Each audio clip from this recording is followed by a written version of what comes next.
Do you remember what the topic was today? Oh no, we were continuing on, weren't we? Yeah. What was it? So it was finding your why.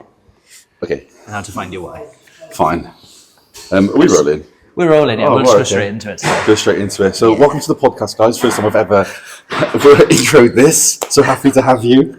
Is that how it goes? Something like that? Yeah, it's so bad, isn't it? You know that Dan just does everything with this podcast, and it's very apparent now. I've just literally rushed in. Don't know what we're talking about, but I remember the continuation from last week, which is, what is your why? So we discussed briefly that, like, I don't really believe in motivation, and it's going to be a very loud podcast today. Jim's busy.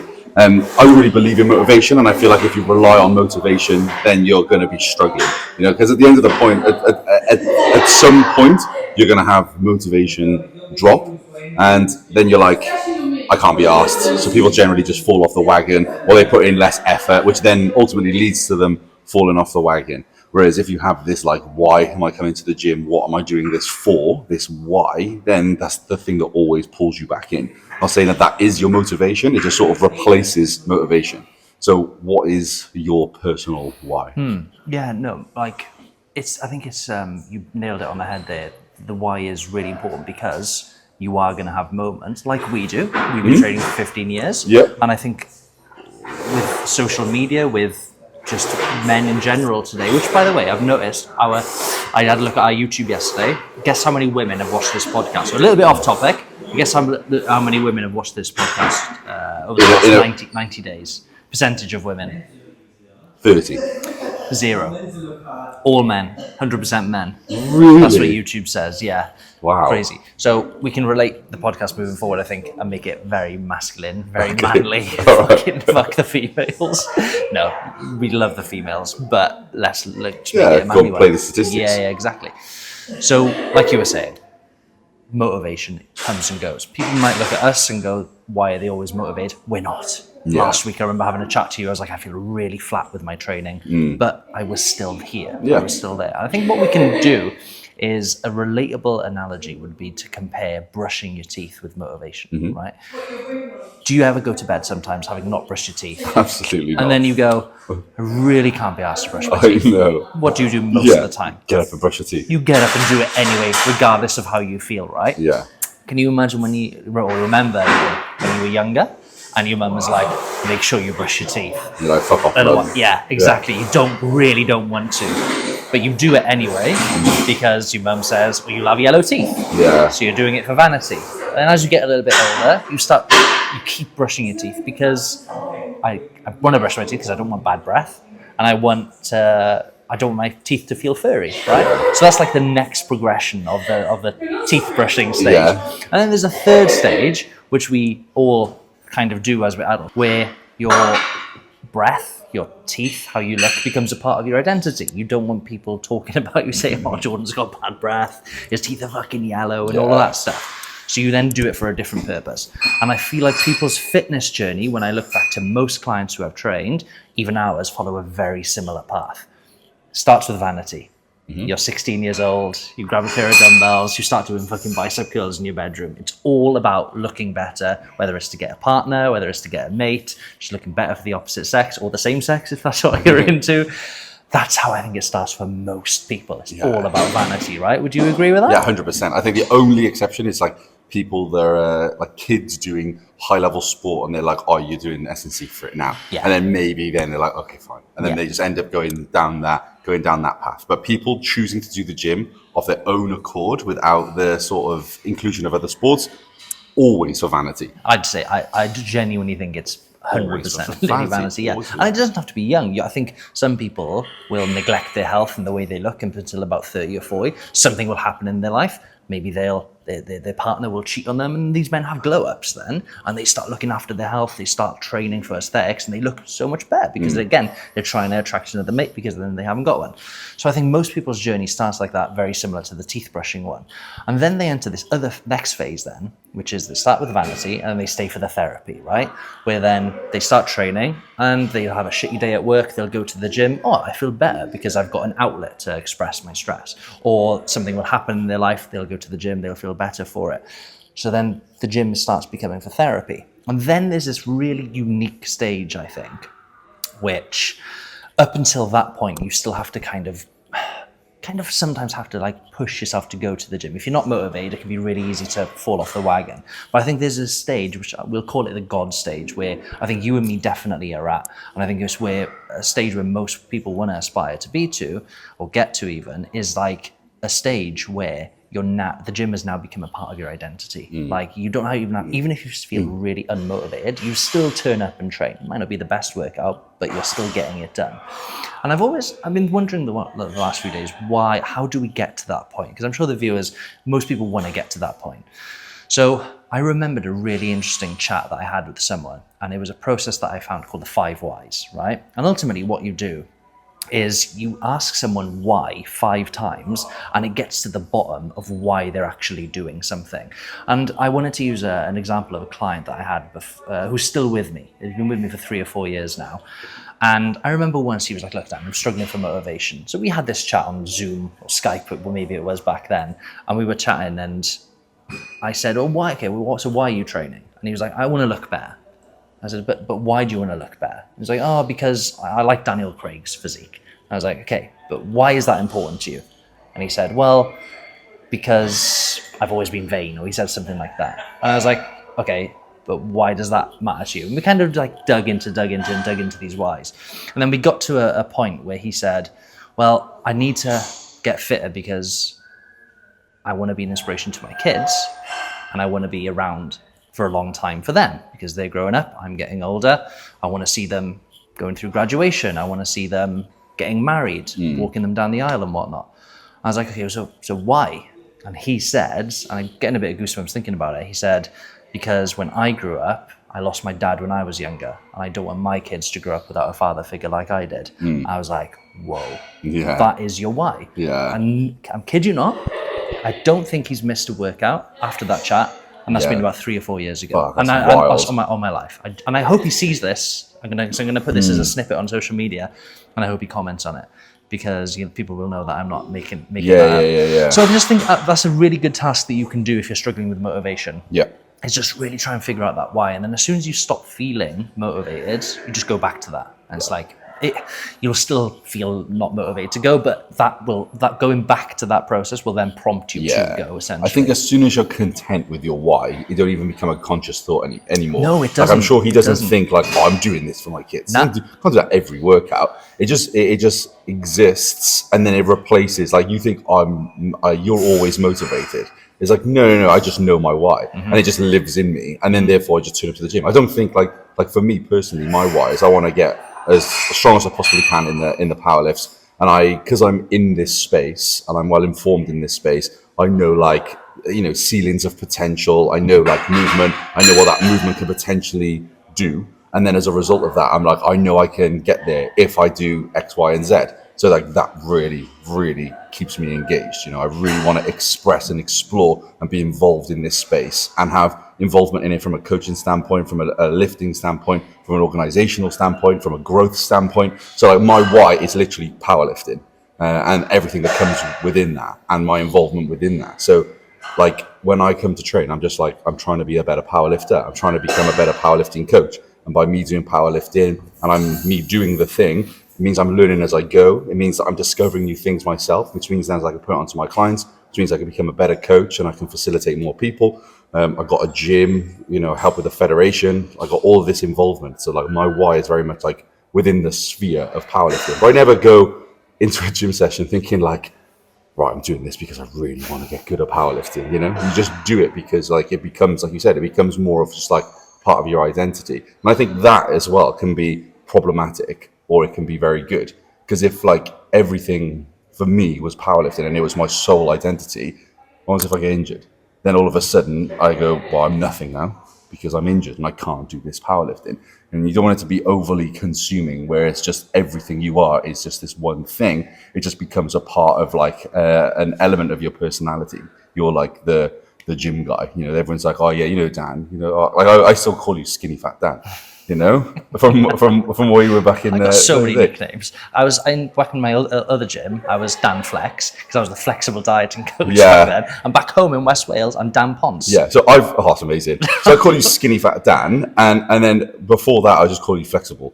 And then it'd be like, oh yeah, me and Flexible went to la la la. And that's how me and Brad used to talk about you. Yeah. It's funny, isn't it? It's just so like your nickname was just formed by just like what you do. The Flexible dieting coach. Oh yeah, Flexible. Oh yeah. Which Dan? Flexible. Oh yeah.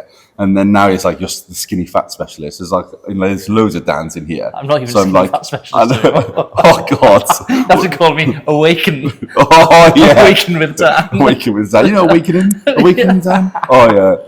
Yeah, so then it's like, oh, which Dan? Skinny fat Dan. It's like, oh yeah. Weird, isn't it? So funny. Do you think like underlying all of that though, that stuff that you said about the pursuit of powerlifting, being able to open a facility, for me, I've been really working at recently about my purpose, my mission, my why.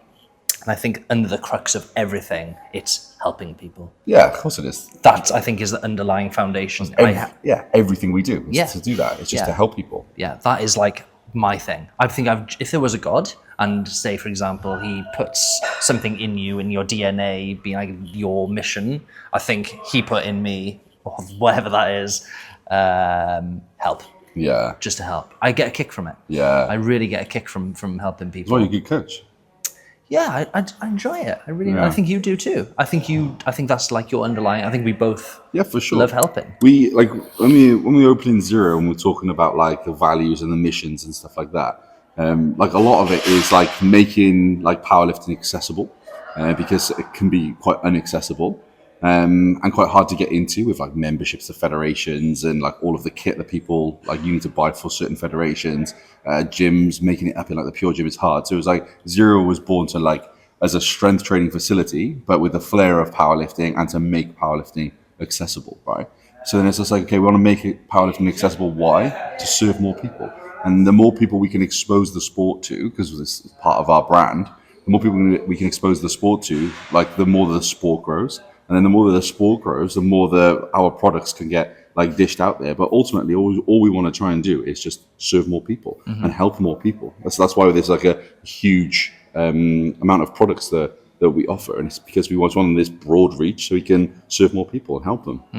I think that's why capitalism is so interesting, isn't it? You give value to the world and then you get paid for it in, well, number one, from thanks from people and goodwill and just, people essentially putting you on this pedestal. But then there's also money, financial. And I think that's what keeps the world going at the moment. And you see these people who are like, money's evil. But it's like, no, you create value in the world, you help people, you will get money as a result of how much value you give to the world, essentially. Yeah, exactly. Tell me your plans now moving forward up until Christmas with training, because we've just talked about our whys with why we're motivated.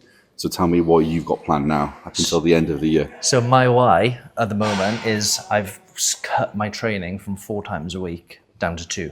So I'm trying to get 2 sessions done in 4 essentially. So my session's going to be a little bit longer. And that's because at the moment, my priorities are elsewhere than training. I was meant to do a powerlifting competition in November. We'll talk about that now off air. Yeah.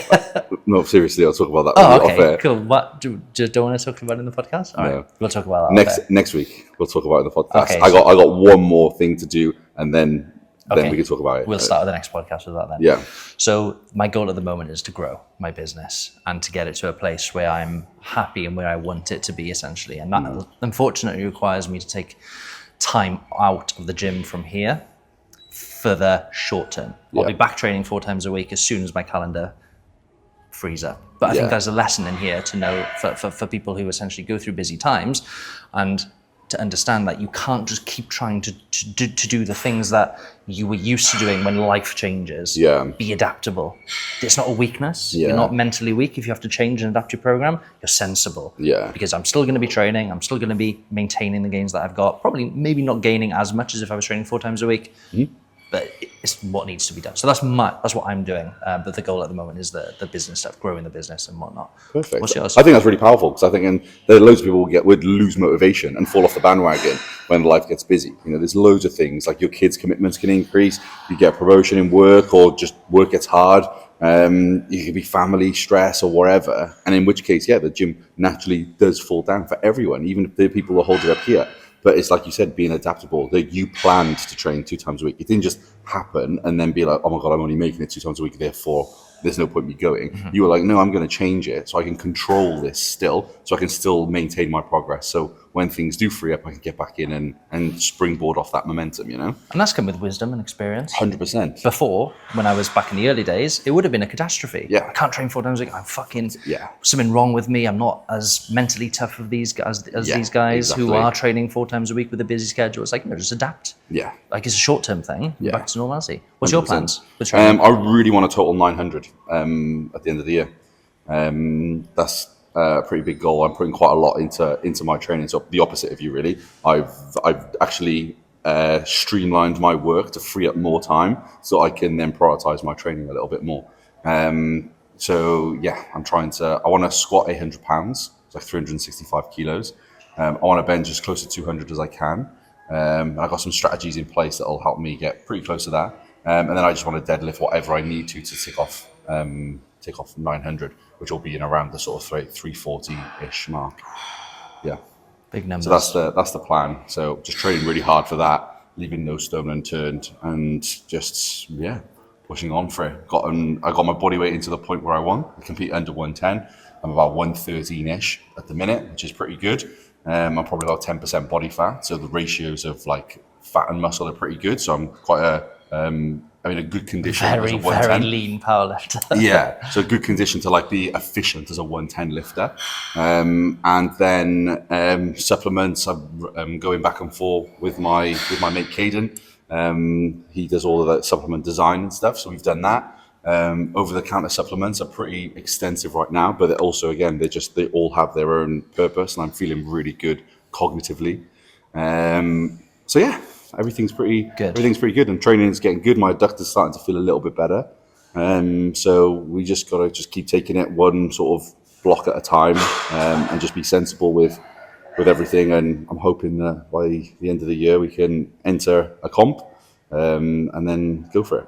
One thing that I've remembered there very, very briefly is with purpose and having a mission and staying motivated. For me, I remember when I first started fitness, it was all self-experimenting. And then I got to a point where I was like, right, I know what I need to do now, but couldn't do things consistently. So I was like, right, how can I actually stay consistent and motivated with this? Booked a photo shoot in 9 months.